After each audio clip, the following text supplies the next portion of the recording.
Welcome back, ladies and gentlemen. We're back with more baseball and another episode of Prospects of the Land. It is great to be back. Of course, my name is Nate Pope with my co-host in Tavin McCauley. We both went back to school here this past week. Tavin, how's starting out the 11th grade, I do believe, right? Yeah,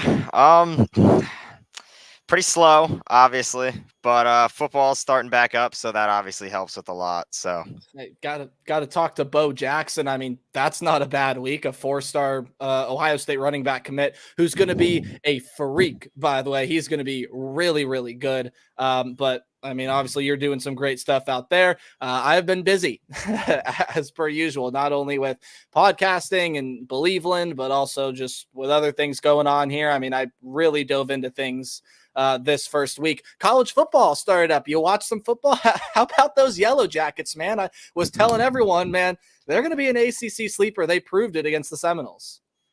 Florida State game was real good. I didn't watch much outside of that, but yeah, it was a good game. I mean, DJU, disappointing to say the least. Very, very much so disappointing. I was not impressed. I want to see better things from him. I mean, we could sit here and talk college football all day, but the people are here to listen to us talk some baseball. A couple big series happened this past week, some big results, some big individual performances. We're going to dive on into talking about all of that. Any first just initial thoughts about the week here before we get going with some results? Akron put up a great series this week. Just try to get them into the playoffs. Didn't really pay too much attention around the league the rest of the week just because had a lot of things going on. But as far as I'm concerned, Akron put up a great week. So yeah, I feel that being busy. Well, let's go ahead and start out with the results from the past week. And those of you that have never been on podcast before, we start from the bottom, which is single A Lynchburg, and we rise through the ranks in the Guardians organization. So as I just said, we're going to start with the single A team in Lynchburg. They got the series split with Salem, and it just kind of feels like, look, we've been saying Lynchburg is a team that can push to make the playoffs, and they can push to do this and can push to do that. They've been splitting series or not really winning series convincingly, although I say that, and they did just win 5 out of 6 in their past series. But again, against the teams that they need to beat, they're not really sort of making up any ground. Salem was one of those teams. They had some good performances here and there, but I mean, overall, we're able to get some runs. We're able to get some good performances. Looking at some stats now, Logan Clark and Christian Knapsick, and I'm probably saying that last name wrong, but they both had home runs this past week. They led the team in batting average among people that played at least 4 games. Oh, no, never mind. Welbin Francisca led the team with 381 average. He hit, or I should say he played in 5 games there. But, I mean, some solid performances all around. But, again, just kind of feels like Lynchburg, they're starting to really slip away from that playoff spot. Yeah, I mean, they're 5 out at the moment, which with just 2 weeks left in the season, that's only 12 games, and it's going to be really tough. I mean, they have to have a lot of things go their way to obviously make the playoffs with Fredericksburg, obviously being in first place. But I said it a couple weeks back, it's going to be really tough for Lynchburg just to make up that ground, and I don't think that they're going to be able to do it. Well, they did have a player of the week there in Lynchburg as well. A guy by the name, a right-handed pitcher, 22 years old. Kyle Scott was named the Carolina League Pitcher of the Week. We'll tell you what he did in his outing, which went 6 innings, 1 hit. That was it. Just 1 hit, no walks, 5 strikeouts, a .17 whip. Absolutely fantastic numbers from him. Definitely deserving of that Pitcher of the Week award. So congratulations to him. That's kind of about it from Lynchburg, apart from a couple injuries, which we will be talking about a little bit later, but we're going to table those for right now, and we're going to go ahead and move on to the single A, or I should say the high A at this point, Lake County Captains. And for the Captains, again, already playing playoff baseball, but hey, you want to start to see them rounded in the form a little bit. You want to see them start to play some really darn good baseball. And this past week against West Michigan, they didn't start out that great. Let's be honest. They just didn't start out well. They got going, lost their first two, won their past four. So they took 4 of 6 in the series. Some good performances there as I got to pull up those stats. We saw Travis Bazzana and Ralphie Velasquez both hit home runs. Apart from what otherwise were slow weeks for them, Bazzana only hit 200. Velasquez only hit 167, but they were the only two captains that hit home runs this week. You got runs batted in from pretty much everywhere throughout this lineup. Pitching overall was pretty solid here. Dylan DeLucia over his 2 starts, no runs, 9 2/3, 4 hits. Again, as I said, no runs, 1 walk, 8 strikeouts. He was fantastic. So was Tugboat Matt Wilkinson, even though he did give up 2 runs on 2 solo homers. Really, really good stuff seeing from him. He also recorded 8 strikeouts this week. And just overall, we're seeing some good things from Lake County here. How confident are you in them going into the playoffs? Well, I mean, they took 4 of 6, and obviously you said that they started off poorly, obviously, with back-to-back losses. But then they switched the gear, and they took 4 out of the last 4. So I think that's just a great way to really head into the next series, and they just need to really continue this over and stay hot, obviously, up into the playoffs. We've mentioned before that they don't need to – the second half essentially doesn't mean anything. For this next 2 weeks, I personally believe it's just to get Bazzana and Velasquez going just so you can make that push in a couple weeks when the playoffs come around. So I really think that's what the next 2 series is going to be about for Lake County. Yeah, absolutely. Again, Lake County and Lynchburg both have 2 series left. We'll tell you who those are as we get closer to the end of the show here. Again, overall, some good things seen from Lake County. You're starting to get some guys play really well, especially guys that got called up from Lynchburg. Pitching was really good this week. Don't really have much more to say on Lake County unless you do. Nope. All right, well, we're going to go ahead and move on to Akron. Couple walk-off potentials here. I think we got 1 walk-off and 1 that Harrisburg was able to win in the 10th. But overall, I mean, not a bad series from the Akron Rubber Ducks. They were able to take 4 of 6 at home. Again, just losing a couple heartbreakers there on both Friday and Sunday. And I believe walked it off on Saturday. I believe Thursday or Saturday. They walked Saturday. off one of those 2. Yeah, yep. Saturday. You were there at that game, weren't you? Got to see the walk-off? Yeah. Yeah, Guy Lipscomb came up clutch, and then I want to say the 9th. Yeah, it was the 9th. So. Yeah. Well, yes. Just some great stuff overall seen from Akron, but a couple things we do want to mention here. Cooper Engel gets a home run. Tyrese Turner gets a home run. I think that is both of their first home runs at the AA level. At the very least, it was Tyrese Turner's. Yep. Could have been Cooper Engel's there as well, though he might have had a home run at some point earlier in the series. But, I mean, a lot of guys that usually come through for the Ducks struggled in this series. Joe Lampe only hit .063. Milan Tolentino only hit .077. Overall, though, you did get some really good pitching. And how about the stuff we saw from Trenton Denholm this week? My goodness, 8 innings pitched, 1 hit of no-run baseball, 2 walks, 6 strikeouts. He gets Eastern League Pitcher of the Year. Davenport and Peterson were doing their thing. Some really good outings from them. Ducks are looking good. And again, at this point, 3 series left. Are you confident in saying they can pretty much lock up that playoff spot? I want to say I am, but I'm not. I mean, I've bought in the hype every single year. So this year I'm promising myself that until we're 1 or 2 out of clinching that playoff spot, I'm not going to get hype until it happens. But I mean, you mentioned everybody did great this week. Davenport pitched 2 great games, 1 on Tuesday, 1 on Sunday. He continues to do his thing. Your boy Peterson struggled a little bit, gave up 3, but still a solid outing out of him on Saturday. And that was a game that Guy Lipscomb walked it off, and which was good for him. Obviously, he hasn't been doing as well as he wanted to. I interviewed him after the game, and he obviously said, hopefully, that was the hit to just keep him going and just get him hot going into the playoffs. But a lot of new faces that are doing great for the Ducks. Obviously, you mentioned Trenton Denholm, who won Eastern Pitcher of the Year and was just absolutely dominant this week. Went 8 innings. How many hits did you say? I know I think eight innings of 1-hit baseball. He didn't give up a run.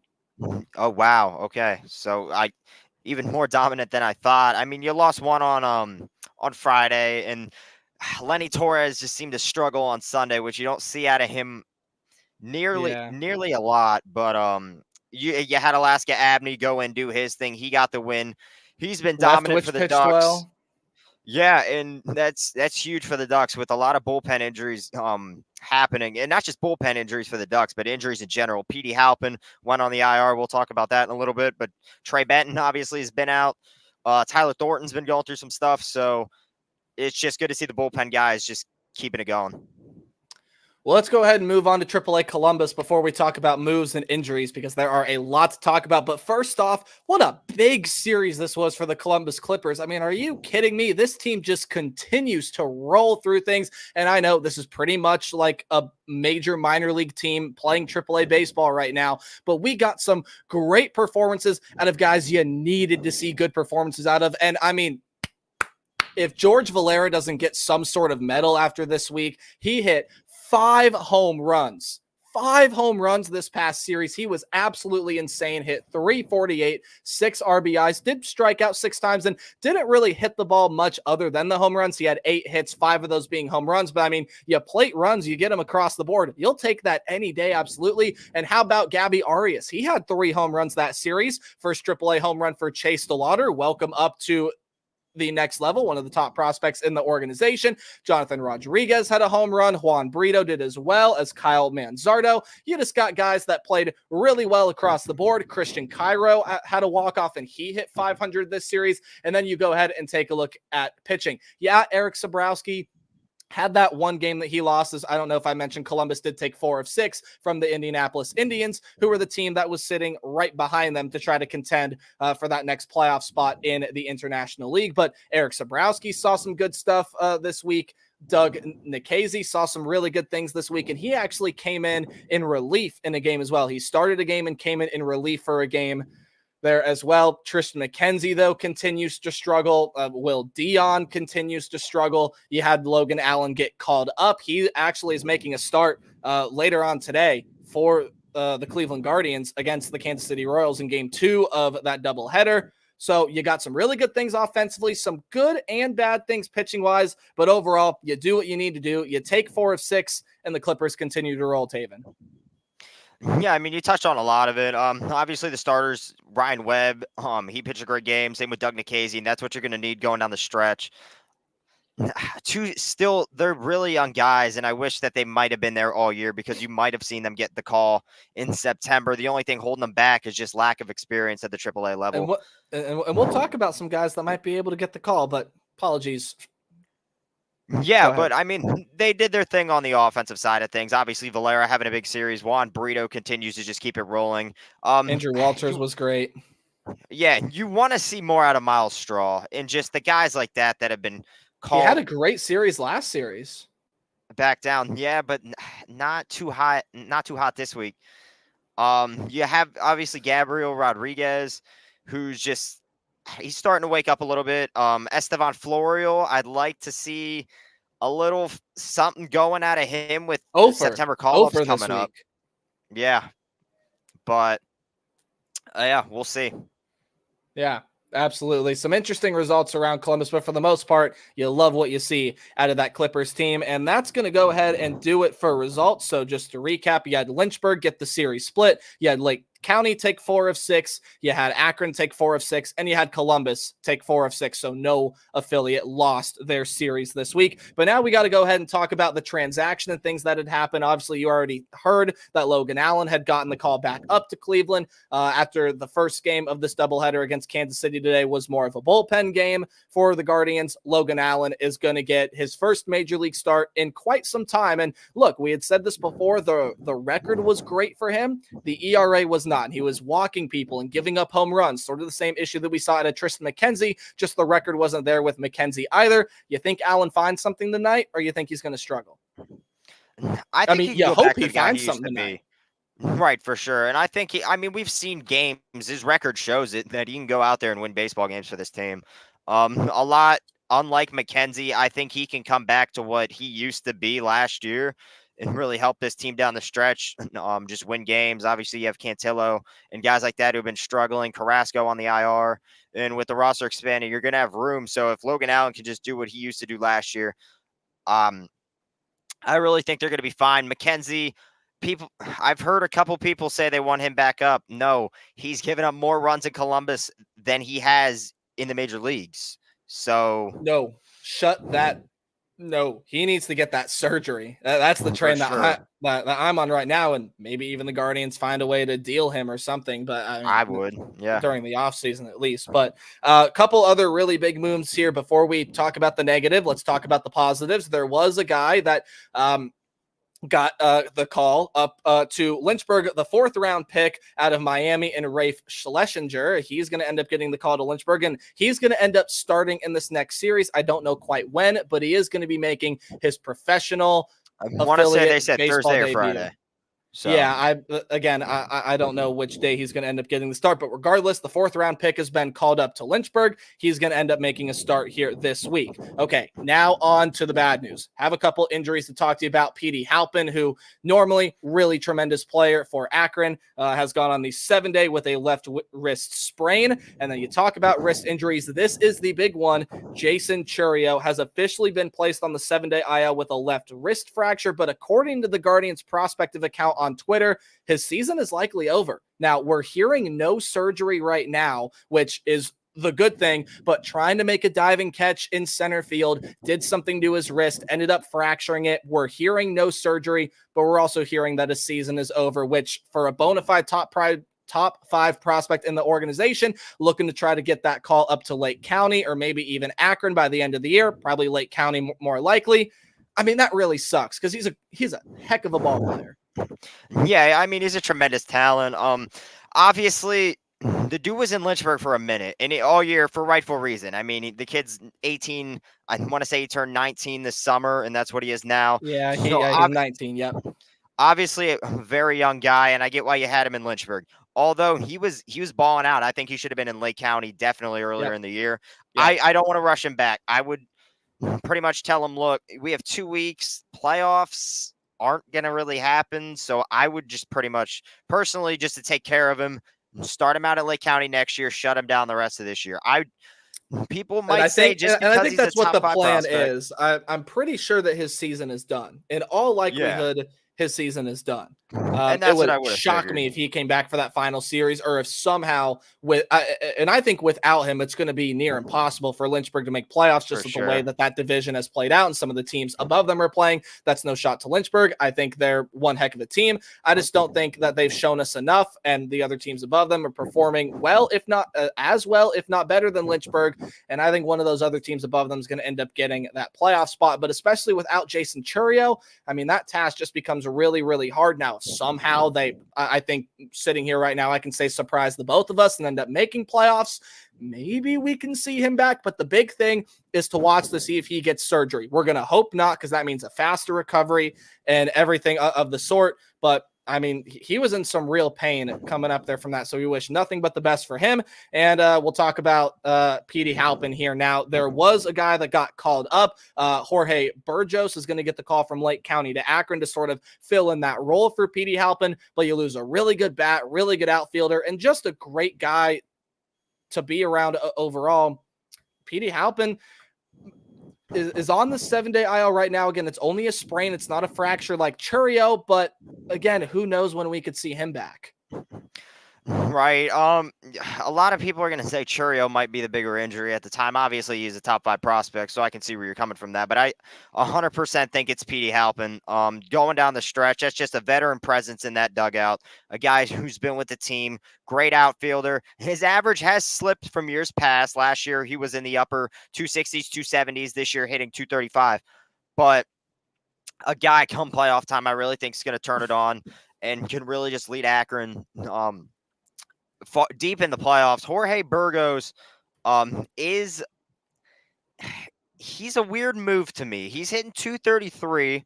He's only 22. He has 15 home runs, so that's obviously where the move came from. He has a lot of power. Spent all year with Lake County, but the average you would like to see come up a little bit, but maybe he's able to do something in the AA level going into the playoffs. And hopefully Petey Halpin can get back in time for the playoffs. You still have 3 weeks. 3 weeks. 3 weeks for Akron. It's 2 weeks for single A. So I have 3 weeks. So I think there's some time for him to get back, but hopefully we can see him. Yeah, I mean, let's just go ahead and take a look. You mentioned he's hitting 233 slash line 305 on base percentage, 452 slugging. That's a 7.57 OPS. But again, he really doesn't have much extra base hits. When he hits the ball, he hits for power or it's a single. He has 63 hits on the year. 15 of those are home runs, 14 of those are doubles, and he has no triples. So he actually has more home runs than doubles, which, again, if you know Petey Halpin, he's going to hit some home runs, but he's also going to hit a lot of doubles and maybe even a triple or two if he gets a ball that bounces the right way, goes into the corner slow enough, the things of that nature. But Burgos, again, an outfielder that is definitely going to end up filling that role for Halpin. We'll see how he does at the AA level. But for a team that, again, and I agree with you on this point, is likely heading into the postseason, losing a guy like Petey Halpin is a big, big blow come playoff time. There is another. Oh, sorry. I think you had another comment there. No, I was just gonna say, in my opinion, I think that's a leader of the clubhouse. I mean, he's been there one of the longest guys that I can remember going back to last year. Even though he's one of the younger guys, I just looked it up today. I couldn't believe he's only 21.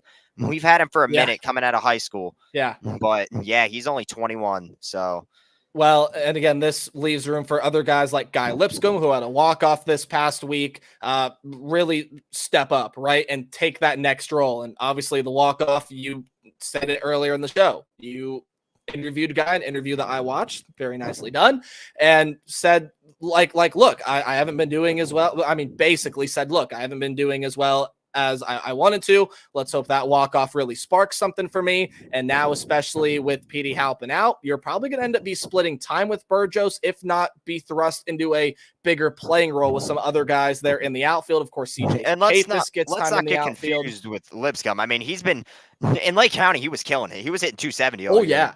With power. It was just once he got the promotion, and obviously it happens with almost everybody. You're not going to have the same stats, and it's not going to carry over. I think the only exception I've seen this year was CJ Capus, who was a freak of nature, and he's carried it over. Same with Austin Peterson. But obviously Lipscomb hasn't been doing as great as he would want in AA, but I have no doubt in my mind he's a great fielder, and I think he can just continue that through the playoffs. Yeah, so outfield now for the Ducks with Petey Halpin out. Again, you're going to get a little bit of CJ Capus there. He can play left sometimes. They usually like to play him at first base, but you'll also get Joe Lampe, who we need to see more offense from him. Guy Lipscomb in the outfield, Alexri Planes, and then, of course, Burgos there as well. So your true outfielders and Lampe, Lipscomb, Planes, and Burgos. And then they also like to play Khalil Watson and Tyrese Turner out there, too, in the corner spots. Khalil Watson, even in center field, and that's where I like him more. I think he's better defensive. He has a way better defensive presence in the outfield. I've seen him make a couple more big plays there. Second base, he's not terrible, but I've seen him boot a couple balls. The outfield, I haven't seen him done one bad play in the outfield. So I'm not going to lie. I think you take Khalil Watson and make him an outfielder. Yeah, and obviously they can throw Khalil Watson at DH, and we can talk lineup stuff here all day. But there's another transaction that we have to talk about, not injury related. There was that player to be named later in the trade deal, and it happened to be Nate Furman, who has provided some mixed results, was pretty darn good at Lake County. I think even going back to his Lynchburg days, if he played there, was a pretty solid player. Coming up to Akron, really struggled at the beginning, had a couple of games to where he was playing pretty well, has been on the IL for quite some time now, and he has ended up being that player to be named later, which I am on record saying usually player to be named laters are nothing. I don't think Nate Furman is nothing because I think he can develop to be a pretty good talent, but for sure, what are your thoughts on losing Nate Furman there to that deal? Again, that was the Alex Cobb deal. So I completely forgot about the player to be named later. I looked down at Instagram today and I saw trade Nate Furman. I'm like, I'm not sure how because the trade deadline's obviously over. And then I read a little more into it and I was like, oh, I completely forgot about the player to be named later. But Furman, he's everybody loved the dude in the clubhouse. One of the nicest guys I've heard from everybody. Scrolling through Instagram stories of all the players, they are obviously going to miss him. And he was great in Lake County, but coming up to Akron might have been a case of Lipscomb. If you gave him a little bit more time, he might make that reach. But he was hitting. The average wasn't great before he got hurt. I'm pretty sure it was not actually. It was 90 or 100. It wasn't great. He obviously had really good speed and could play second, short, right, left, wherever you want to play him. In but the 13 average in the games, bat just wasn't there. in 13 games and 40 at bats, he had a 125 average. That's 5 hits. He came around to score 6 runs, 2 walks. Granted, or no, sorry, I'm looking at the wrong we're looking at the wrong list here. He did have 2 stolen bases, which is where I got the 2 from. I was just looking at the wrong column. 8 walks, 8 strikeouts, 4 ribbies. Again, you would have liked to see him provide some more during his time in Akron. And obviously, again, like you said, it could just be a case of, hey, give him a little bit more time. Maybe he gets things figured out and such. And Guy Lipscomb, you had mentioned his name. He's played 14 games for Akron, so a little bit more time than what Nate Furman has got. But again, the case could have been very, very similarly made for both of those. Now, if Nate Furman stays at the AA level, he'll be staying in the Eastern League because Richmond, they're the San Francisco affiliate. So who knows? We could see Nate Furman down the line here. I don't think Akron has a series with Richmond left, but definitely could see him next do not, year. But he's on the 60-day IL still, so we wouldn't have seen him regardless. So yeah. And of course, the Giants will be taking on that. And again, wish all the best to Nate Furman. But there was another trade that we did want to talk about. And obviously, it was probably, you could argue, the bigger one because it just feels like the Guardians gave up a little bit more in it, but it was the trade to acquire Lane Thomas. Now, Lane Thomas has not performed that well in a Cleveland Guardians uniform. He has just struggled to find it. And I'll say this right now. I think eventually he's going to end up finding it. I think he's going to find his groove eventually. Does that happen before playoffs? Does that happen during playoffs? We're going to kind of have to wait and see on that. He's shown us some things here over this past week or so to where he's starting to really find it. But again, it's been slow going for Lane Thomas as of late. But Jose Tena is what they gave up, and he has been lighting it up in Washington. They're about to call up Dylan Cruz there as well, but just a team in the Nationals that has nothing to lose. Tena, a player that like, oh, okay, you know, and again, not saying that he's thinking this way, but could have the mentality like, oh, this organization, you know, sort of shipped me out, gave up on me. I'm here to sort of prove what I'm about. And he's been doing really, really well. So thoughts on that deal right now, Tavin? I know we were talking before the podcast a little bit. You had some thoughts that you wanted to spill out. Obviously, I'm not high on Lane Thomas. I mean, I don't really see it. At the time, I thought it was an okay trade, but wasn't fully on board. I mean, you have guys like Will Brennan, you have guys like Daniel Schneemann, just a lot of utility guys that aren't getting time. And Lane Thomas, since the trade, has only hit 125 in a Cleveland Guardians uniform, 1 stolen base, hasn't homered. So, in my opinion, I just don't think it was a good trade overall. You see Tane, a guy who wasn't getting a ton of time at all in the major league level. So obviously you really didn't know what you had there, but he's hitting 400 through 14 games with the Nationals. So I just don't think it was a great trade. I mean, I've seen flurries of life out of Lane Thomas. He had a nice base hit today, nice jumping catch at the wall, but just not enough where I think he's better than Will Brennan, a guy you already had in the lineup. I do think he's obviously a way better fielder than John Kenzie Noel, and he needs to be in the DH spot because I'm tired with that experiment, but you didn't trade for Gotta just keep fielder. Big Christmas in the lineup, but you can't play him in the field. And that's what the DH spot is made for. But absolutely, if you wanted to trade for a fielder, you should have just brought up Miles Straw, in my opinion. You wanted to get a bat and a fielder, and Lane Thomas is, I think, a Miles Straw copy, but with worse fielding. So I think the thing with that too is Miles Straw is a much better fielder than Lane Thomas, and that's not for because Lane Thomas is a bad fielder. It's just Miles Straw. Miles Straw is probably the best in the league. It's just Miles Straw is exceptional. He's a great fielder, but he doesn't have a great bat. The main reason they brought Lane Thomas in a right-handed hitting dominant lineup, you needed a left-handed batter to go crush left-handed pitching. Obviously, Lane Thomas's stats overall in his career have shown that. He hasn't shown that this year yet. Now, again, I'll say it one more time for all you fine people out there. Do I think he's going to? Yes, absolutely. I think he's going to find his rhythm. He started to find that groove a little bit. Apologies for that background noise. I have a door that loves to buzz and people go in and out all the time, and it sets off the alarm. Great stuff. But anyway, getting back on track here, Lane Thomas is a guy that I think is going to find his groove eventually. Again, there's a whole month of the regular season left, and the Guardians are, I mean, the other teams, the Twins and the Royals, are chipping away at that lead. We're going to talk a little bit later in the show about guys who could come up and maybe help out this Guardians team. In fact, that might actually be what we end up doing next year. But overall, Lane Thomas, I have confidence in him. I liked him in a Nationals uniform, kind of one of those players that you say, oh, hey, Lane Thomas had a good day today. And then if he doesn't have a good day, he doesn't really get talked about, or, man, Lane Thomas wasn't that good. Hopefully he'll pick it up tomorrow. But you needed an outfielder. You needed a guy that can go hit left-handed pitching in a right-handed dominant lineup. I think they ended up getting the right guy for what they wanted. Again, it hasn't performed well for them right now, and obviously it looks a whole lot worse when Jose Tena is doing what he's doing over at Washington. I think this is just simply a case of, again, wait and see a little bit. I mean, the Nationals obviously got a really good player in Tena, but I do think Lane Thomas is going to find it. When? I really can't tell you, but I think he's going to end up finding it eventually. For sure. Yep. But I mean, you mentioned, kind of touched on it. We can go to it next.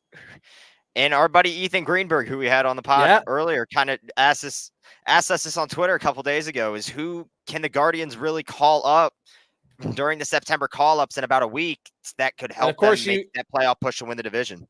And of course, when you take a look at this, you have to look at strictly the Columbus level, right? So why don't we do this, right? Why don't I propose a name and then we kind of talk about it? You propose a name and then we kind of talk about it. Let's start with hitters. We'll go to pitchers because, Tavin, in your mind, what does this Guardians lineup need? They found their power with John Kenzie Noel. If you want a guy that crushes left-handed pitching, I've told you Lane Thomas is it, and he's going to find it, but it hasn't been there right now. What does this lineup need? I think it needs some consistency. On the hitting side of things or on the pitching side of things? Hitting. Start with hitting. Hitting wise, I've been saying it since the start of the year. You need a catcher that can hit. Obviously, Austin Hedges is, in my opinion, you're just paying him $4 million for defense and to coach. I mean, obviously, you knew his bat wasn't going to do anything when you signed him. And then same with Bo Naylor. He's just a guy who hasn't been able to figure it out on the offensive or defensive side of things if you were just really watching play. So I think a guy who I'll talk about later on our top 10 prospect list is Brian Lavastida.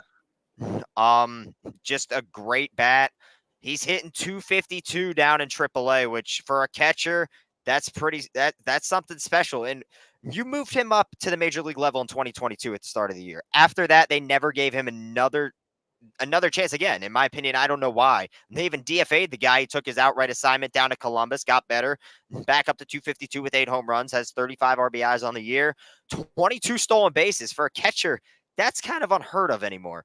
So just the guy who I personally just love, and he has the skill to just go out there and I think be that third catcher, maybe even fourth. I haven't seen David Fry catch a lot recently, but I think he can be that key piece, especially in the catching department, even if you just want to pinch hit him for, say, a Bo Naylor or Austin Hedges late in the ball game. So I love Brian Lavastida, and I really want to see him be one of the two guys brought up. Yeah, and I mean, and I think the thing that I've even pushed to you and even some of the other viewers out there that may agree with you in that sense is I completely agree. You need a catcher that can go hit. Bo Naylor's bat is inconsistent, but more often than not, as of late, I think has shown you a lot more good than bad, at least as of late, compared to what he did earlier in the season. He's starting to hit home runs. He's starting to drive in runs. And again, Bo Naylor is serviceable there. He's really been able to find it. Austin Hedges, you're paying him again, as you said, to be a defensive catcher and a morale boost in that clubhouse because everybody loves to be around Austin Hedges. Hey, he had a hit today, though. So I mean, he had 2. Two.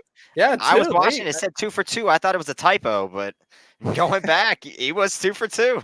I'll give him credit. And then, and then that third catcher there, David Fry, that you can play catcher at points. I don't think they've done it much as of late. Manager Stephen Vogt has, but Again, Fry definitely a guy you can't play catcher. And it's just a matter of, well, who do you send down? You can't send down Hedges. I don't think you can send down Bo Naylor just because he's provided a little too many good things. You can't send down David Fry. If you wanted to carry a fourth catcher, I mean, sure, but there's really no point in doing that. So again, it's just kind of spots there for the Guardians. No, I want to propose to you, the one player that has already been up to the major league level. And no, it is not going to be Angel Martinez. He's struggled a little bit in Columbus, and I think they're going to want to keep him down there.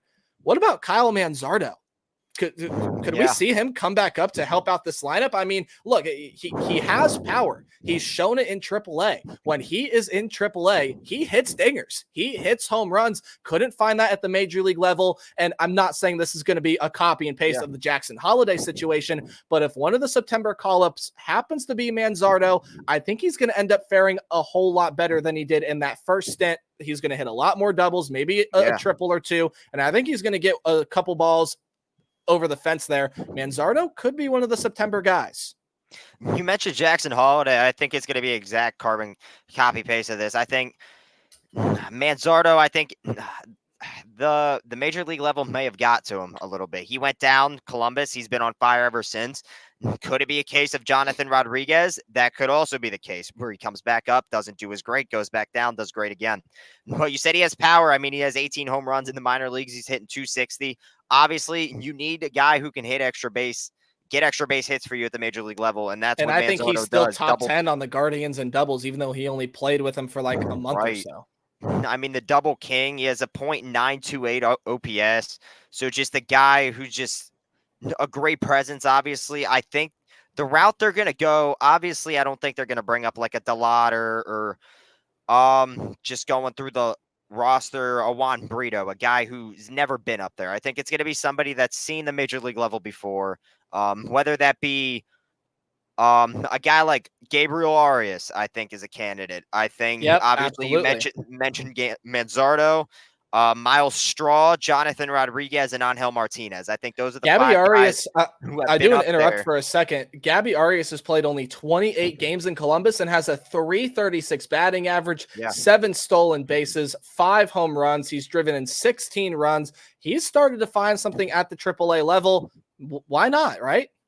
Another guy also, which I know he's been up to the show twice this year, hasn't performed, Jonathan Rodriguez. If you look at his AAA stats, 289 with 19 home runs. I mean, and 101 hits in 94 games played for the Clippers this year. I mean, the only downside is he strikes out a lot. It's a lot. Yeah, and I think him and Noel, I want to say they're the same guy. They're really big. They can play corner outfield. Well, not Noel. Rodriguez can play the corner outfield spots pretty well. Except Rodriguez has the way better average and Noel hits more power. So let's propose this. I want to talk about a name that you did just mention there, Chase DeLauder. And there are 2 names that I have in mind that have never seen the major league level, but I want to start with Chase because, look, again, he got really, really hot and then got that call up to Akron. When you take a look at what the Guardians need, you have Quan left with all intents and purposes at his best. You have Lane Thomas in center. It's that right field position that you've sort of shifted. You could play Brennan there, but you'd rather play him in center and move Thomas to right, and you don't want to have to play Thomas in right. You can play John Kenzie Noel out there, but as you've hammered home many, many times, is just the worst idea because just of his frame and his speed. And there really is no other guy that you can go say, hey, go play right field. And they'd be like, yes, sir. Like, let's do it. I think Schneeman can, man. And if you've seen him play center, he's struggled lately, though. They haven't on the offensive side of things, yes, but defensively, I think he's up there with Will Brennan. I think he's really great. So the reason that I mentioned Chase DeLauder is because he's a true right fielder. Like no other position he plays except for right field. Maybe you throw him at center or left here and there, but he primarily plays right. He can go be a DH for you as well. And with a guy that has as much potential as Chase DeLauder, with a Guardians organization that at this point is starting to see their grasp of the AL Central slip away, maybe you give him a shot. Again, I agree with you, and I think it is highly unlikely, if not, they just are not even going to consider bringing Chase DeLauter up. You want to see him play in Columbus, but he did just hit his first AAA home run. He's shown some really good things with the bat. The glove has been there as well, has made a couple fantastic defensive plays, including some throws that, I mean, let's be honest, there were some cutoffs here in Columbus, especially in one game against Indianapolis, that were just not good. Chase DeLauter easily could have gunned a runner down at home, and the throw got cut off. I think the run came home to score. Couple instances where that has happened. I think he's shown you really what you wanted to see from him in Columbus. Again, I'll hammer that point home. I think it's unlikely he gets the call up, but is it a possibility? I think slim, but yes. I'm gonna disagree. I mean, totally. I just don't see a world at all where you call this guy up. I mean, what has he played? 6 games in AAA so far? I'm pulling that up right now. 4 games in AAA. I mean, you can't. And he's only played 34 total this year. I personally didn't think he was even going to get to Columbus this year. So the fact Cleveland, that's way too far down the road. I think George Valera, in my opinion, is going to get the call up. And that's who I want to talk about next. You're coming off a 5 home run series from George Valera. And if this Guardians organization is going to continue the trend of calling guys up when they get hot, because they've done that with pretty much everybody that's gotten a call to the big leagues from Columbus this year. When Rodriguez got hot, boom, they called him up. When Noel got hot, boom, they called him up. When Manzardo was hot, boom, they called him up. When Schneemann was hot, Martinez, and you can just continue to go down and down and down the list. Right now, George Valera is the hottest bat in Columbus. One of the September call-ups, especially if he continues this way next series. And maybe, I mean, it's a very hard ask, if not near impossible, to ask him to hit 5 home runs again. But if he hits 2 or 3 home runs in this next series, he's got a lot of experience playing in Columbus, has been there for quite some time. I could easily see him getting the call. The only problem, he is more of a natural left fielder. Maybe they move him to center and Lane Thomas to right if he does get the call. But yes, again, I just mentioned Chase DeLauter as a name because, look, if the Guardians are willing to take a risk, that'd be an absolutely massive one. And I could see it in the realm of possibility, maybe 2 out of the infinite multiverses where it happens. But George Valera, I think, is infinitely more likely. And especially after the series that he just had, why not call him up? I mean, you make a great point. Valera, he's hot, and they've called everybody up that's been hot. The only thing with Valera is, again, the same thing with DeLauter is just injuries. He has played way more games. He's played 78 this year with Columbus. He has 16 home runs. He's hitting 253. So Valera, again, he was your number 1 prospect at one point. So this would be huge if you can just plug him into the lineup and have him perform. Let's not forget, he went to the Futures game 2 years ago in LA. So a guy who's obviously, if healthy, he's just a stud out in the outfield. He can hit. I've seen it in Akron 2 years ago. The dude was unstoppable, obviously part of the championship team. It's really just been injuries that's gotten in the way of this dude. So if he could stay healthy, I think we could see it maybe in a week if he could stay hot. Yep, and that's exactly my point there. I mean, obviously the Guardians aren't going to call anyone up with the doubleheader today and sort of the very important divisional series. And then I believe they have a road stint as well because they have to go on the road to play Kansas City. Or actually, no, later this week they're playing Pittsburgh, and then they go on the road to play Kansas City next week. So again, we'll sort of see what the September call-up looks like, but we spent a lot of time on the hitting side of things. Pitching side of things, I think, is obviously the biggest concern because look, let's look at the major league level. You have Kwan, you have Naylor, you have Ramirez, you have Fry, who has started to really play well. Noel hits for power. You have some other really good bats in the lineup, and if Lane Thomas can find it, that's going to be a guy that can really get going. Daniel Schneemann has shown things, Bo Naylor, and again, we could just go on and on throughout this Guardians roster. But the pitching has been the problem the entire season. You knew it was going to be as soon as Shane Bieber went down. Obviously, Tristan McKenzie got sent down, Logan Allen got sent down, and both of them even have struggled. So let's talk about some pitchers that could get the call up. Anyone, do you think, that could come help this Guardians team, or do you think Boyd and Cobb are the guys that are going to help this rotation?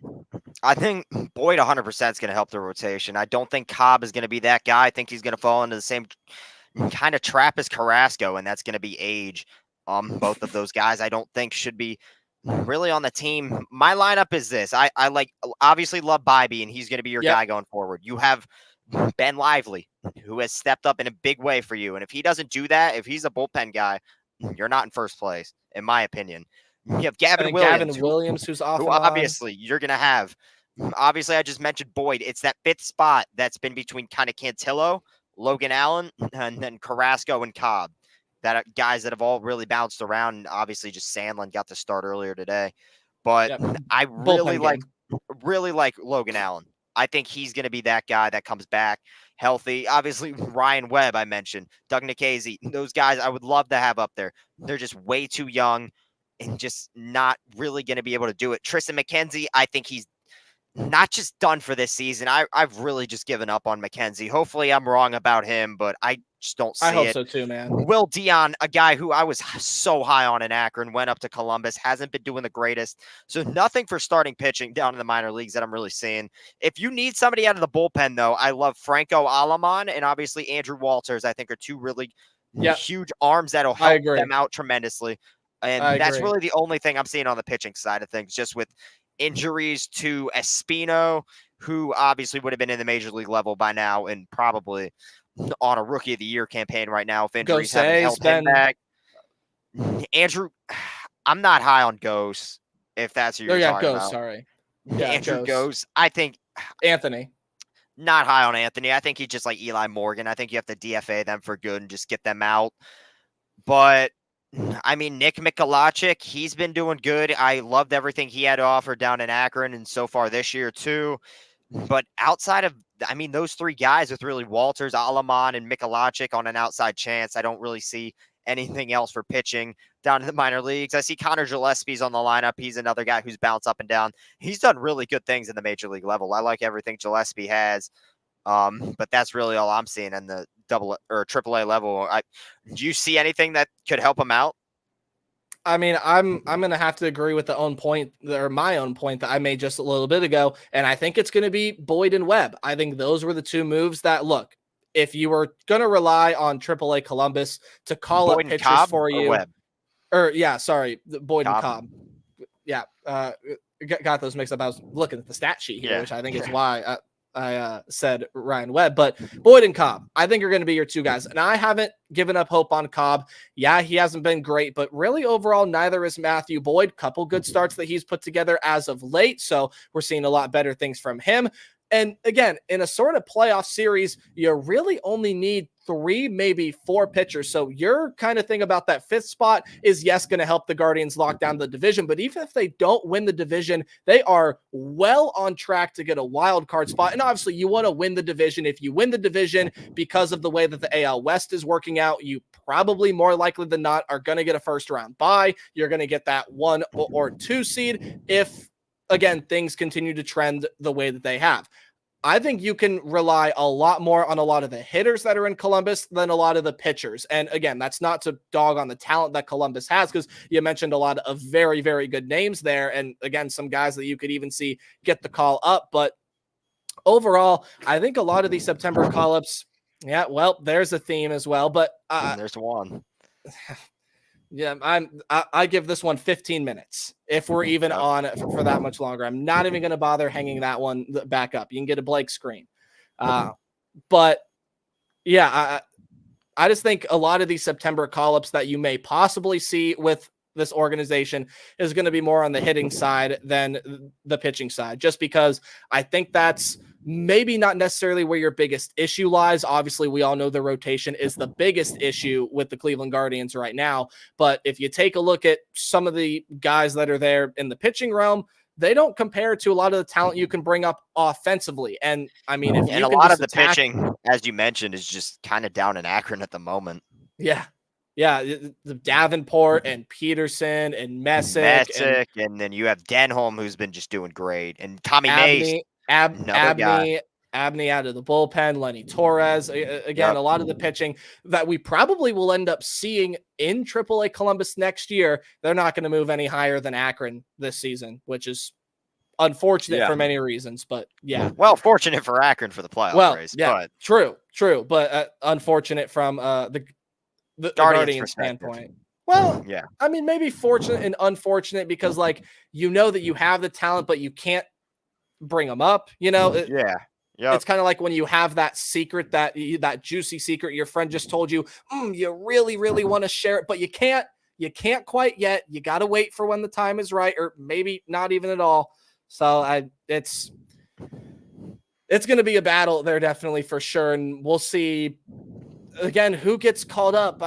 I really am going to be very curious to see if the Guardians make any moves at all, because they have to, right? They have to. For sure.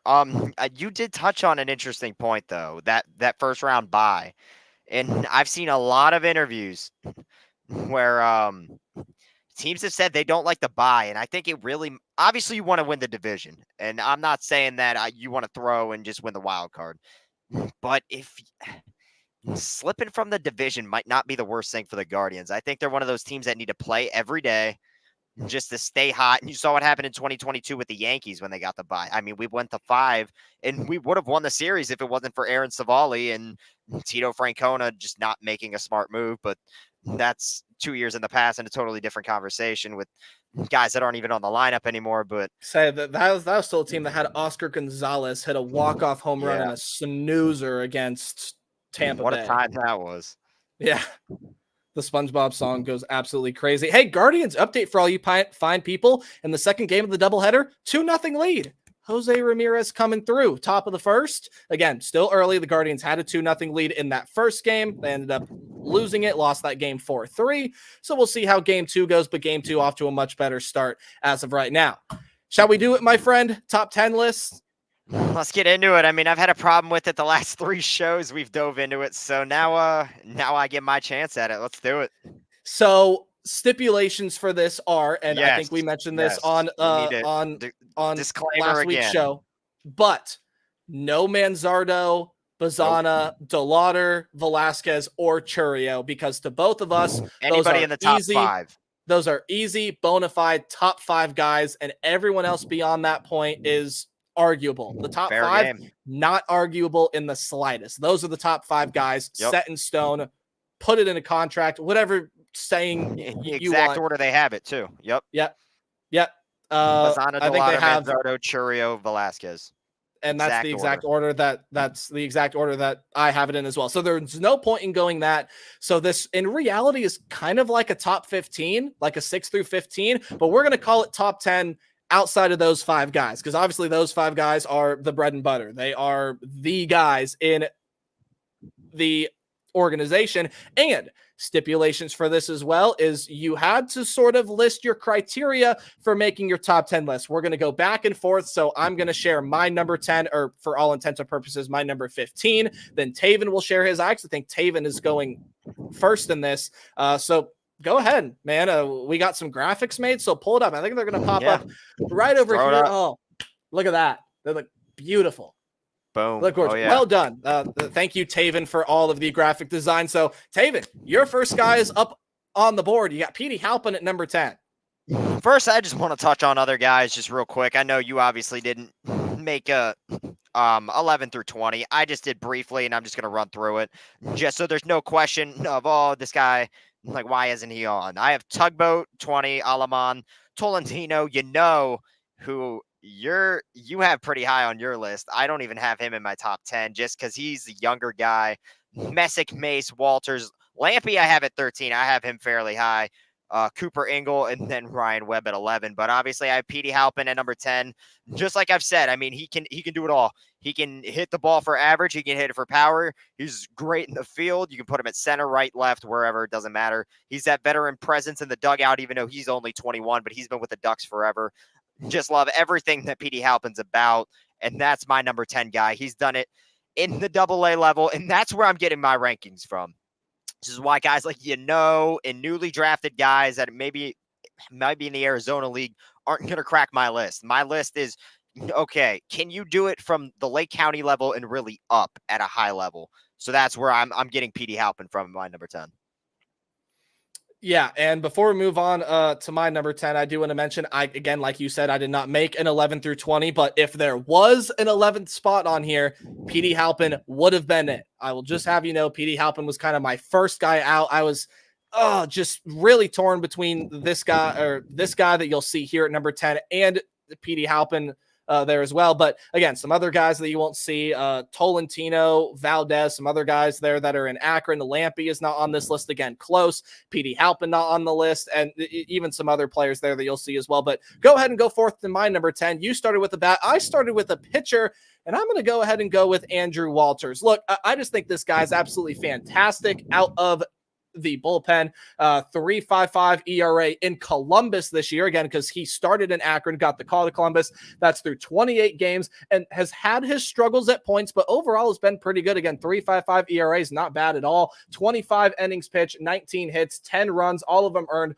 only allowed 4 home runs, 34 strikeouts to 16 walks, has a 1.38 whip, only allows opponents to hit 200. And if Emmanuel Clase was not the closer here, I think you'd be looking at Andrew Walters to say this is the guy in the organization who can go in and can shut down games for you. I love what he's about. I love his attitude. Andrew Walters for me at number 10. Definitely a future bullpen arm for the Guardians. And if Clase happens to leave at some point, knock on wood, because please no, Andrew Walters is going to be the guy that's going to end up getting that call. Yeah, totally agree. Going on to my number 9, I mentioned it before earlier in the show, Brian Lavastida. If you hit over 240 as a catcher, in my book, you're on a top 10 list somewhere. And right there, it's Brian Lavastida. He's done it at the AAA level. If he had the chance in the major league level, I think he'd do the same thing there. Hit 252, 8 home runs. I touched on it earlier. 22 stolen bases as a catcher. And Lavastida's not a little guy.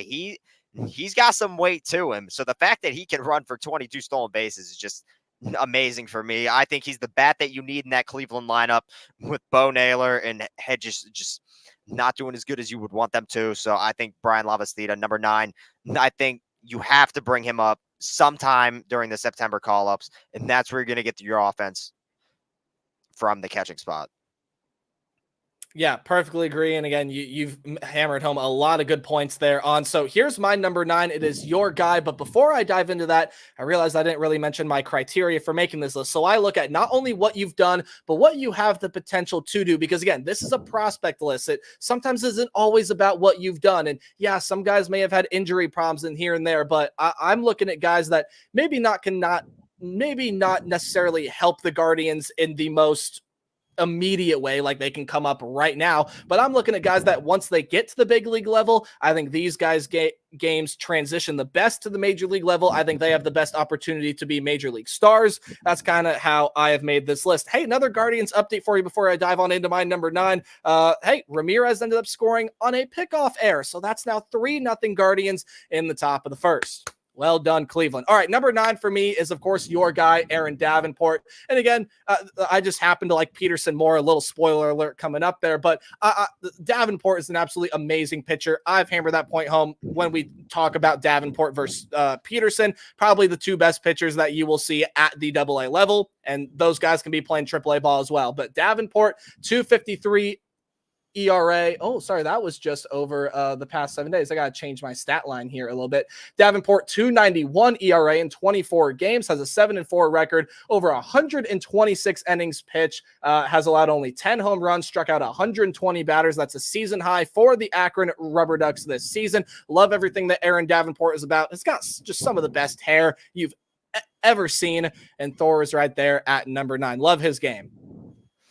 Yeah, for sure. Obviously, he's going to be on my list a little bit later. Great transition, though, to my number 8, your guy, Austin Peterson. There we go. You mentioned it, man. Just another guy who's just neck and neck with Davenport, obviously. I think I think Aaron Davenport's a little bit better than Austin Peterson, but that's no shade to Peterson, obviously, like you mentioned. Just the 2 best prospects in minor league baseball. Peterson on the year, 12-4 with a 2.6 ERA. Obviously, that's between Lake County and Akron. So, obviously, a little bit better stats facing a little bit easier talent. I don't want to make it seem like it's a crazy jump, but in Akron, in less games, I think, 10 games, he's 5-2 with a 2.9 ERA.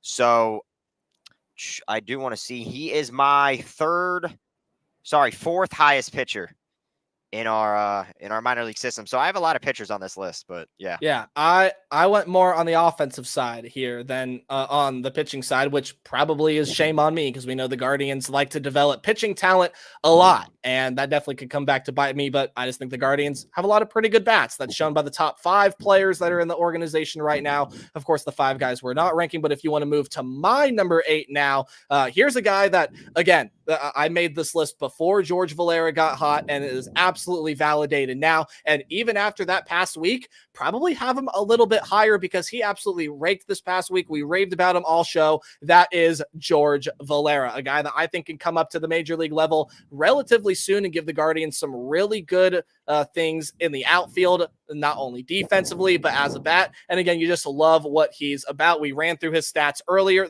this show. Hard to not like George Valera. And to me, hard to not put him here in my top 10, number 8. Yeah, I mean, you mentioned it. Obviously, great bat. You're going to see him a little bit later in my list. Going on to my number 7, though, it's going to be Juan Brito. Just a guy who's been on absolute fire. The average has slipped a little bit from last year. I mean, last year he is obviously in AA opposed to AAA. He was hitting 280 last year. This year he's hitting 251. With 17 home runs, 19 stolen bases, a .798 OPS. So he still has obviously power. I love the dude. He's a great fielder. Just you would have been a little bit higher on my list last year, but still obviously number 7. Great spot for Juan Brito.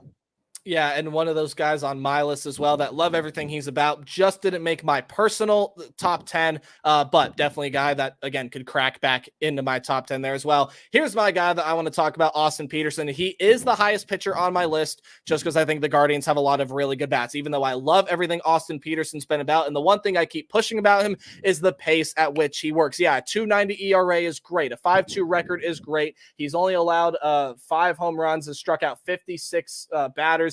Doesn't allow opponents to hit over 200. His walk to strikeout ratio is incredible, but the pace at which he pitches at, if you see Austin Peterson on the mound, you better have your eyeballs glued to the field because get ready for a fast-paced game. I just think the pace that he works at is what sets him above Davenport a little bit for me and above a lot of other pitchers. I love pitchers that work fast, and it's why I love Austin Peterson. He's at 7.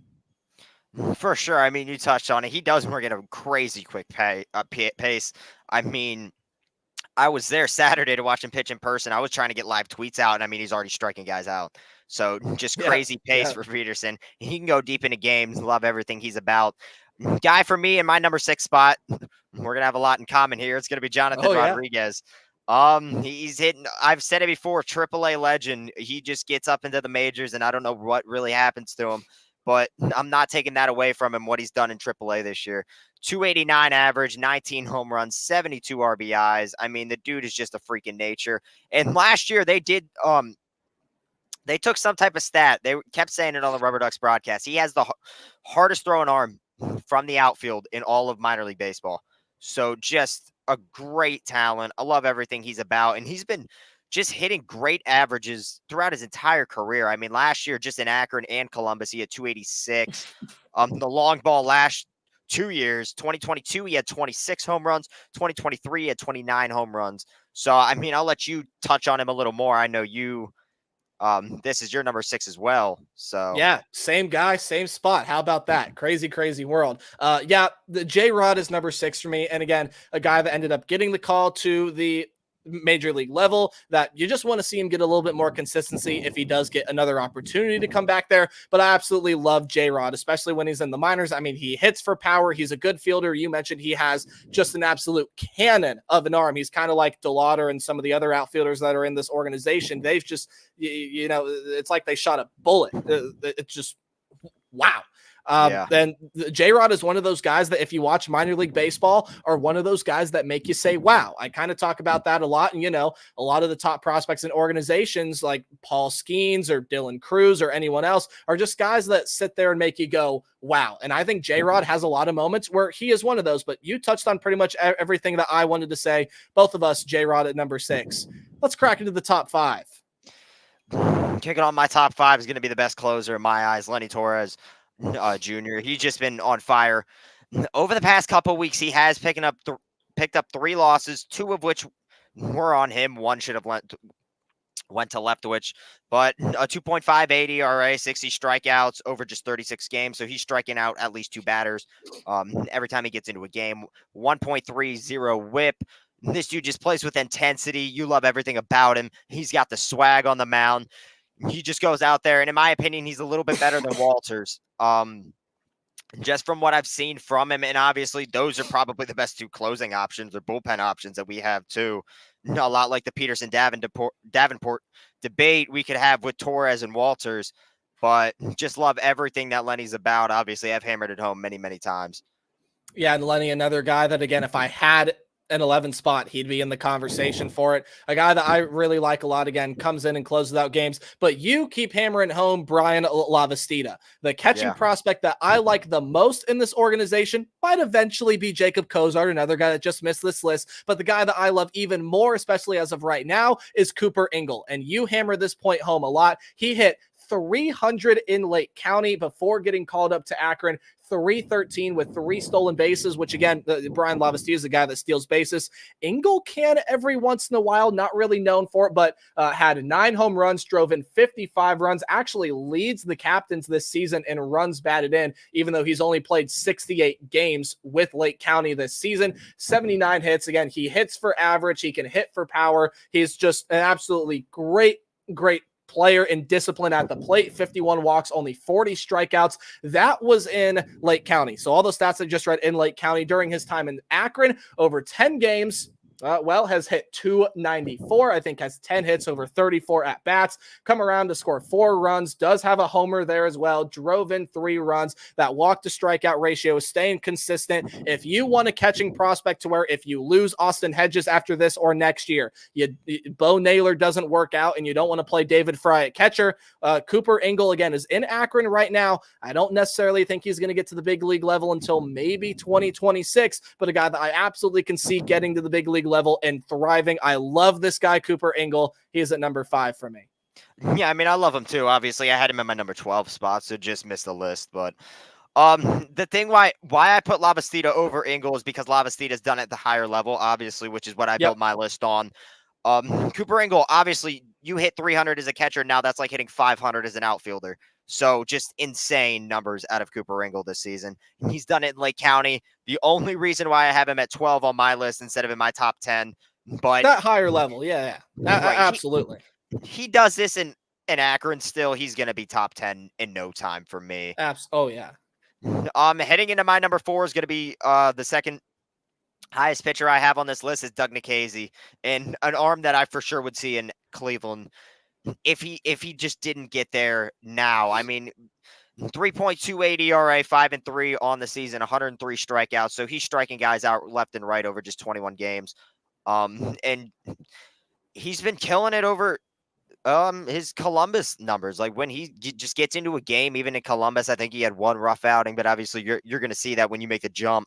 But he's just had great stats all season. Doug Nikhazy's in my number 4 spot.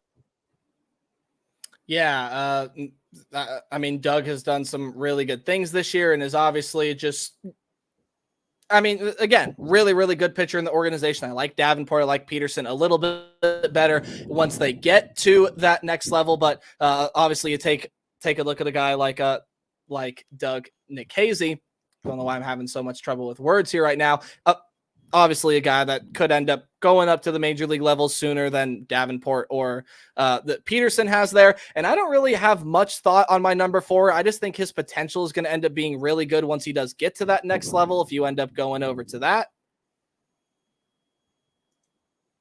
Yeah. And that's a guy by the name of Daniel Espino. I like him a lot. I really, really do.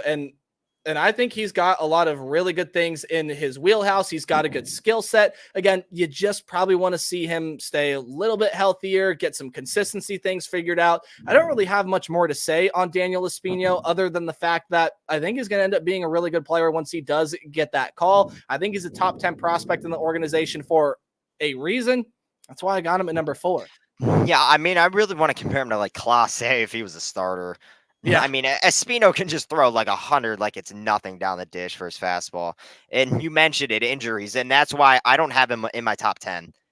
And it's not strictly because of just injuries. It's we haven't seen him pitch in 3 years, pretty much. Yeah. I mean, he has been injured And I'm realizing constantly. earlier that I had misspoke. Espino is the top pitching prospect here on my list, and of course Davenport and Peterson down there. But sorry to interrupt. I just wanted to clarify my earlier mistake. No, yeah, I mean, that was pretty much just all I had to really say. It's just been injuries with this guy, and can he stay healthy?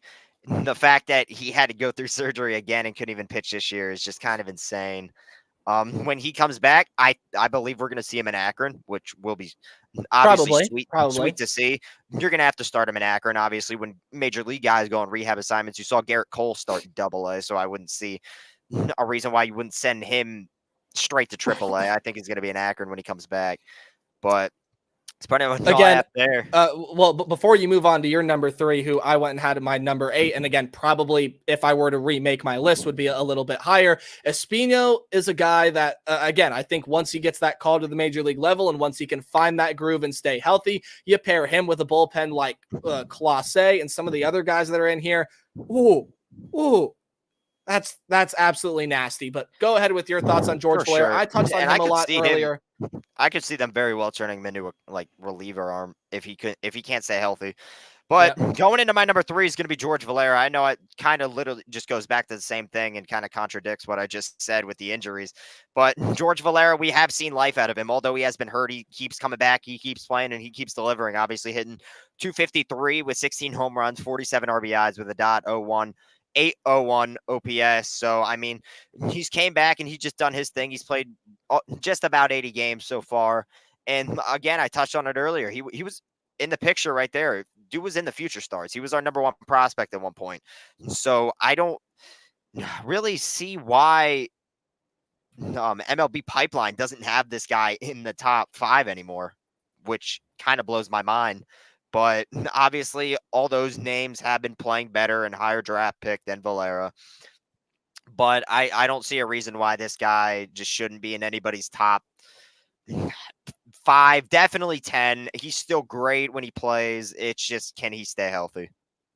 Yeah, absolutely. Again, if I were to remake my list here, George Valera would probably definitely top 5, if not even higher. Love the pick from you at number 3. My number 3, a little bit interesting. And again, you have him left off your list, and I just think he can't be left off the list for the amount of potential that he possesses. And that is a guy by the name of from 100%.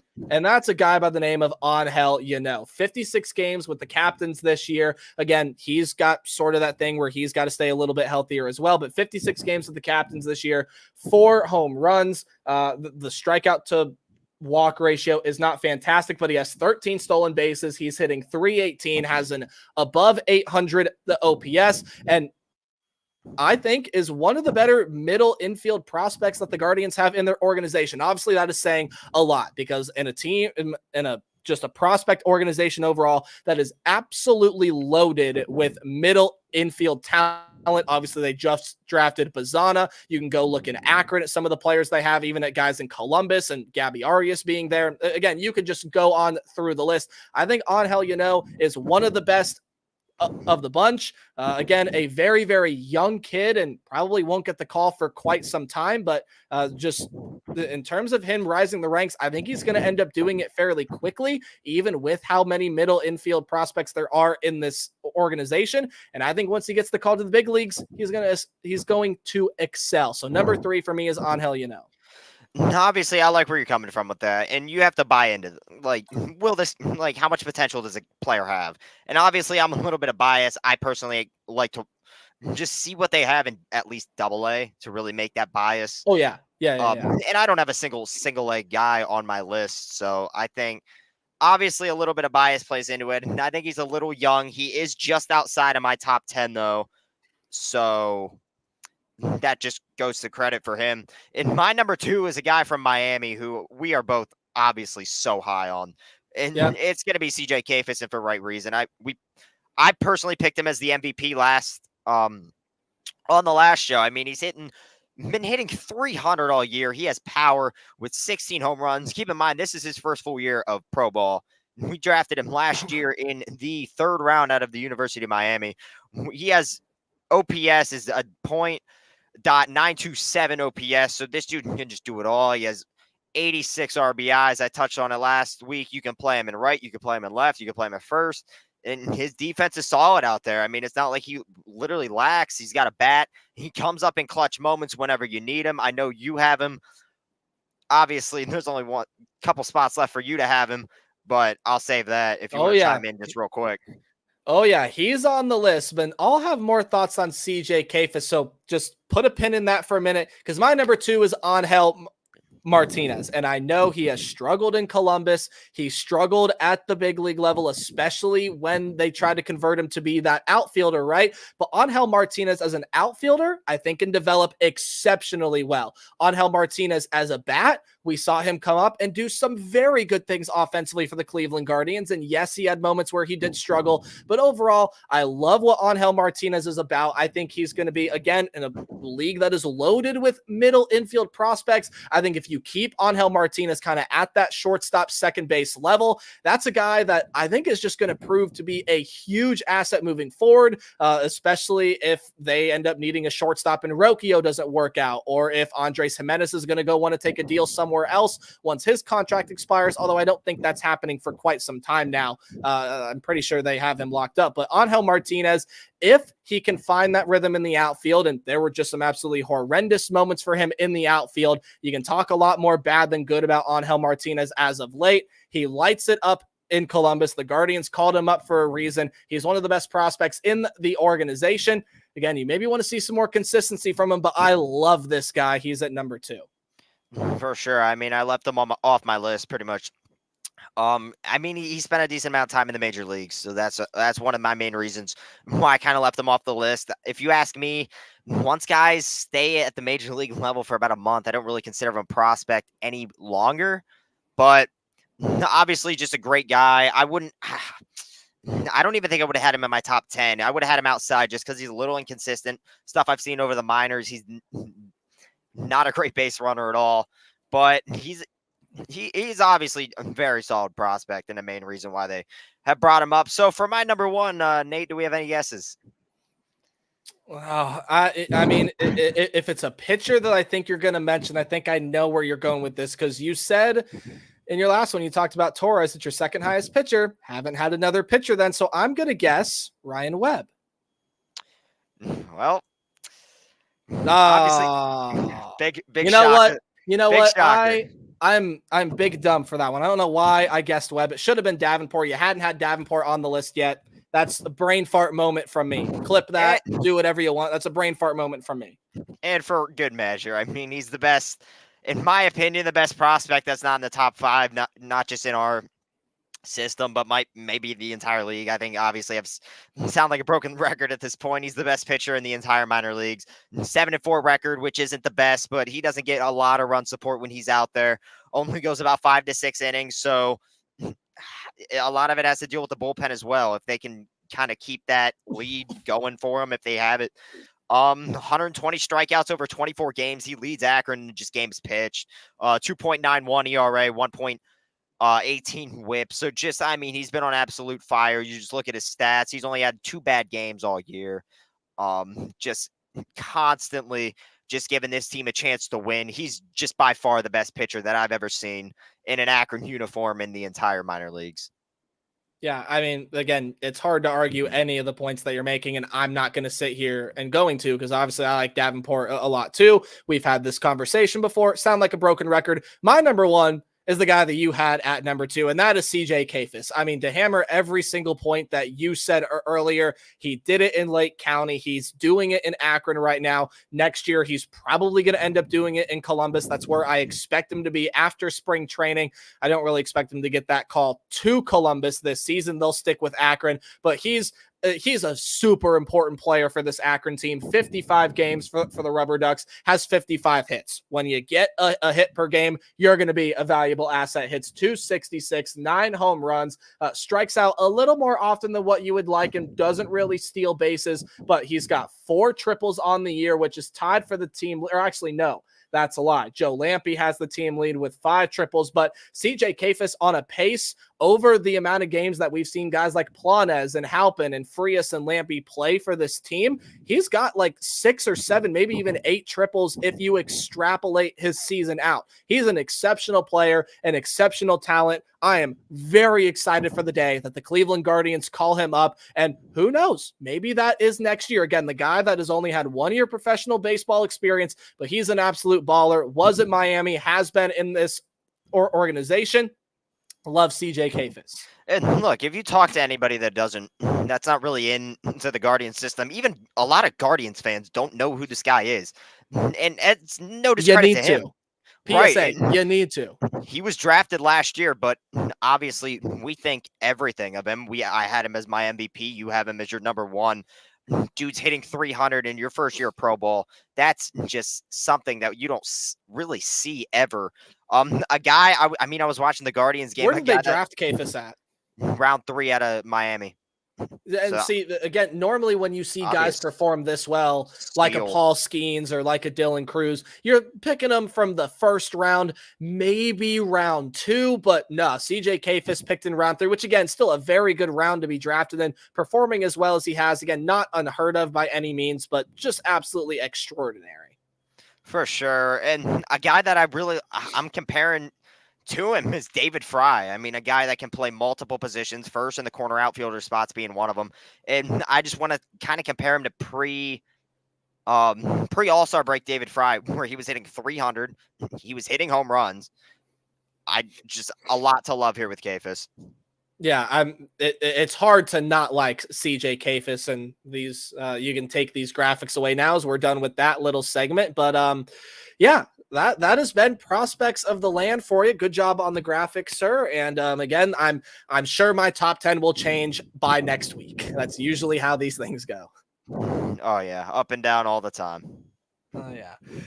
Okay, any final thoughts before we tell the fine people kind of what's next on the slate here?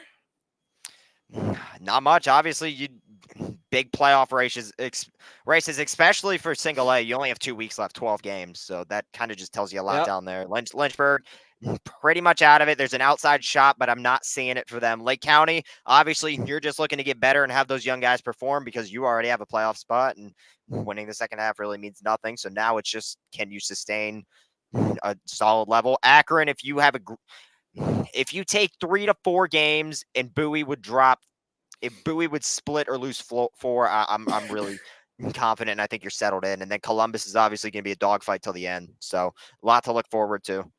Well, let's take a look at Lynchburg right now, and we'll kind of do, again, it's getting towards the end of the season, so when we tell you who they're playing, we'll tell you where their standings is, and I got to tell you, Lynchburg, again, we keep talking about them having this outside shot to break in. Do we both see it as something that's probably going to happen?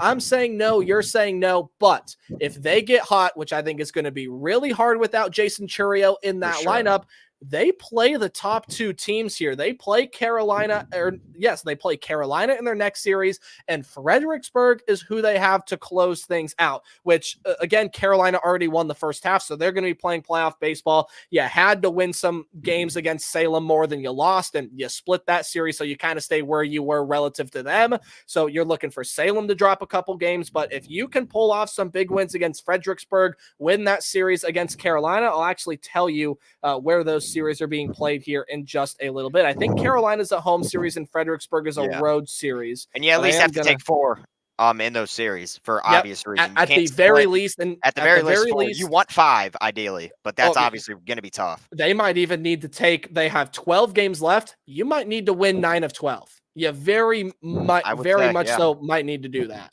Again, Carolina's already won the first half, so the big series will be that road series against Fredericksburg to close things out. But that's all that the Hillcats have left. So again, we'll keep close tabs on that. For the Lake County Captains, again, we've mentioned it all throughout. They are already going to be playing playoff baseball. They have a series against Cedar Rapids coming up next, and then their final series of the year before they get in to the postseason. I'll actually get who that team is in just a little bit. But we'll tell you where Lake County is sitting as of right now. I believe it is Peoria. It's the St. Louis high A team, which I believe is Peoria. Could be wrong on that. But that's what they have to close out the series. Lake County is 6 games back in the second half. In all likelihood, you're probably going to end up playing the Dayton Dragons, which I think is going to be a hell of a series. I think that's going to be a lot of fun.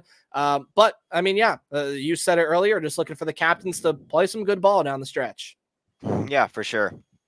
You just need When your you young guys to really just come out and do good for you. Obviously, the playoff spot's locked down, so you're not really chasing for the second half title. If you can win it, I mean, that's just pretty much just bragging rights. But don't need to. Obviously, just need to get your guys healthy. I'd throw some rest days in there for the normal starters, just so nobody goes down like have a Churio happen. But yeah.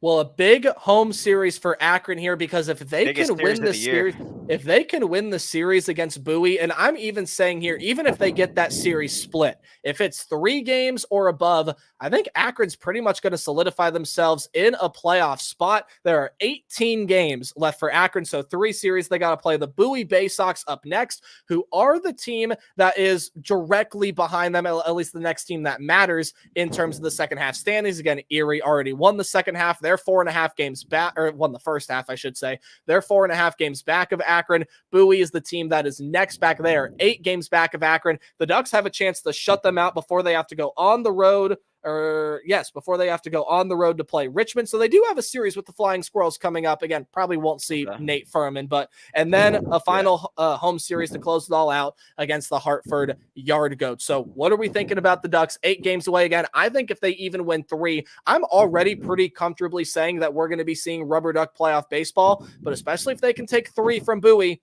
things wrapped up. You haven't been watching enough, Nate. It gets close down the stretch, but does it again. But no, I mean, for sure, you make a good point. If you at least split, I think you're in a really good place. If you take 4, I'm pretty confident at that point. And you have Denholm going twice, which obviously you want. For that, you obviously have the normal rotations in there. You have Davenport, you have Messick, you have Mace, you have Peterson going. So I really think you have a good chance. And if you just can at least split, I think you're in a solid place and you should be playing playoff baseball. Well, it's another big series for the Columbus Clippers because last week the Indianapolis Indians were the next team that mattered in the standings. Again, the Omaha Storm Chasers had already won that first half of the season.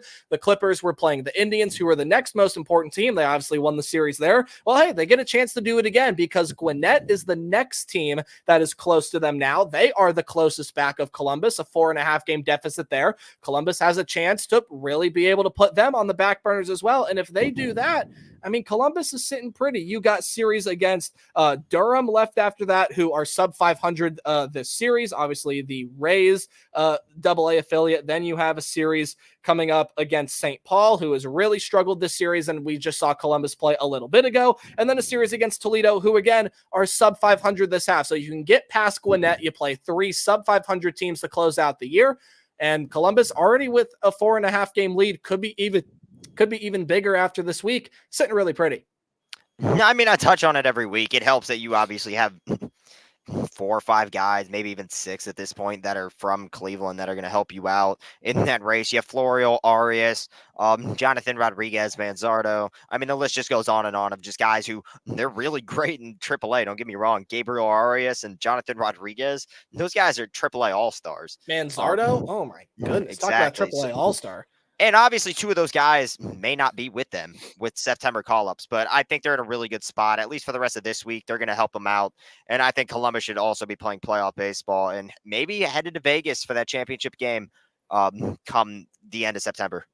Yeah, I mean, how about that? I mean, they possibly get a chance to play the Royals AAA affiliate in the Omaha Storm Chasers, so you get a little bit of in-division rivalry there. The guys that are probably going to see each other at the major league level, and just some fun stuff overall. Again, an outside chance for Lynchburg to make it. Captain's already playing playoff baseball. The Ducks firmly in a spot they can secure it for the most part with the series split or win over Bowie. Again, yes, fingers crossed, knock on wood, do whatever things you'd rather do. And Columbus sitting really well. They continue to be the best AAA team in the second half of the season. But as we approach the hour 30 mark, any final thoughts from you? What's coming up this week that you're really looking forward to? Obviously, a huge college football slate this week. I think you got some more high school coverage coming up. Anything that is really exciting you?